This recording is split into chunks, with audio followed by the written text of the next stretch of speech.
বাংলাদেশের নির্বাচন নিয়ে যুক্তরাষ্ট্র যা যা করতে পারে।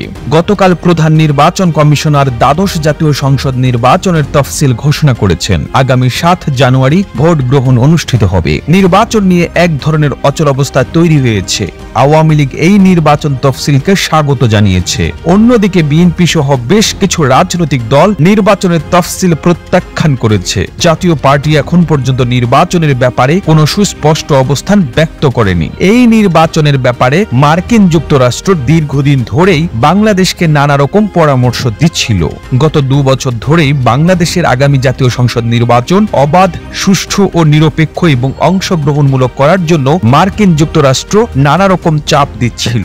গত 2 বছরে 2 ডজনেরও বেশি মার্কিন যুক্তরাষ্ট্রের কূটনীতিক প্রতিনিধি বাংলাদেশ সফর করে যাচ্ছেন। তারা বাংলাদেশে নির্বাচনের ব্যাপারে তাদের মনোভাব এবং আগ্রহের কথা বারবার ব্যক্ত করেছেন। মার্কিন পররাষ্ট্রমন্ত্রী অ্যান্থনি ব্লিংকেনের সঙ্গেও বাংলাদেশের পররাষ্ট্রমন্ত্রীর নির্বাচন নিয়ে একাধিকবার কথা হয়েছে। সবকিছু মিলিয়ে মার্কিন যুক্তরাষ্ট্র যে বাংলাদেশের নির্বাচনের ব্যাপারে অতি আগ্রহী এবং আগ্রাসী, এটি নিয়ে কোনো লুকোচুরি করার নেই। এরকম একটি পরিস্থিতিতে নির্বাচন কমিশন নির্বাচনের তফসিল ঘোষণা করেছে এবং এই নির্বাচনের তফসিল ঘোষণা করা হয়েছে এমন একটি সময়ে যখন মার্কিন যুক্তরাষ্ট্র বাংলাদেশের প্রধান 3টি রাজনৈতিক দলকে একটি শর্তহীন সংলাপের জন্য অনুরোধ জানাচ্ছিল।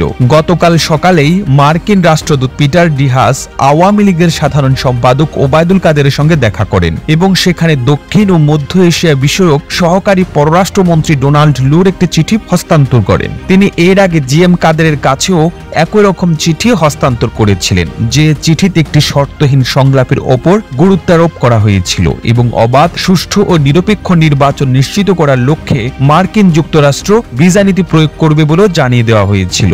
এখন প্রশ্ন হলো যে নির্বাচনের তফসিলের পর মার্কিন যুক্তরাষ্ট্র কি করবে? কূটনীতিক বিশ্লেষকরা বলছেন মার্কিন যুক্তরাষ্ট্র এখন একাধিক পদক্ষেপ গ্রহণ করতে পারে। প্রথমত, তারা নির্বাচনের তফসিল ঘোষণার পরেও সংলাপের জন্য প্রধান 3টি রাজনৈতিক দলকে অনুরোধ অব্যাহত রাখতে পারে এবং এক ধরনের চাপ প্রয়োগ করতে পারে। কারণ মার্কিন যুক্তরাষ্ট্র মনে করে যে অংশগ্রহণমূলক নির্বাচন হলো বিএনপির অংশগ্রহণ। বিএনপির অংশগ্রহণ না করলে মার্কিন যুক্তরাষ্ট্র এই নির্বাচনকে অংশগ্রহণমূলক বিবেচনা করবে না বলেই ধারণা করা হচ্ছে। এরকম পরিস্থিতিতে সংলাপের জন্য মার্কিন যুক্তরাষ্ট্র তার চেষ্টা অব্যাহত রাখবে। দ্বিতীয়ত, মার্কিন যুক্তরাষ্ট্র তার মিত্রদের নিয়ে বাংলাদেশে যদি শেষ পর্যন্ত একতরফা ভাবে নির্বাচন অনুষ্ঠিত করার চেষ্টা হয়, তাহলে সেটিকে প্রতিরোধ করার চেষ্টা করতে পারে। এই ক্ষেত্রে নির্বাচনের আগেই মার্কিন যুক্তরাষ্ট্র বিভিন্ন ধরনের নিষেধাজ্ঞা বা অন্য কিছু আরোপ করতে পারে বলেও বিভিন্ন মহল মনে করছেন। তবে একাধিক সূত্র বলছে নির্বাচনের আগে মার্কিন যুক্তরাষ্ট্রের এরকম নিষেধাজ্ঞা আরোপের সম্ভাবনা কম। তৃতীয়ত, মার্কিন যুক্তরাষ্ট্র এই নির্বাচন পর্যবেক্ষণ করতে পারে, দেখতে পারে যে নির্বাচন কেমন হচ্ছে, কিভাবে হচ্ছে এবং শেষ পর্যন্ত যদি নির্বাচন অবাধ, সুষ্ঠু ও নিরপেক্ষ হয়, তাহলে মার্কিন যুক্তরাষ্ট্র বিষয়টি এড়িয়ে যেতে পারে। সর্বশেষটি হলো এই নির্বাচনের ব্যাপারে ভারতের মনোভাব খুব স্পষ্ট।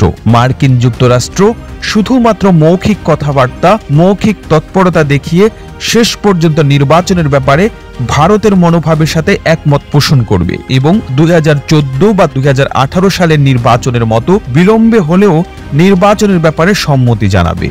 এখন দেখার বিষয় যে মার্কিন যুক্তরাষ্ট্র কোন পথে হাঁটে। এই প্রতিবেদন তৈরিতে তথ্য ও উপাত্তের সাহায্য নেওয়া হয়েছে জাতীয় গণমাধ্যম বাংলা ইনসাইডার থেকে। আর আপনারা এতক্ষণ সঙ্গে ছিলেন বিশ্ব বাংলার। এভাবেই সঙ্গে থাকুন, আমরা তো ফিরছি নতুন নতুন প্রতিবেদন নিয়ে। একই সাথে আপনি যদি বিশ্ব বাংলার পেজটিকে ফলো দিয়ে না থেকে থাকেন, এখনই ফলো করুন। ধন্যবাদ।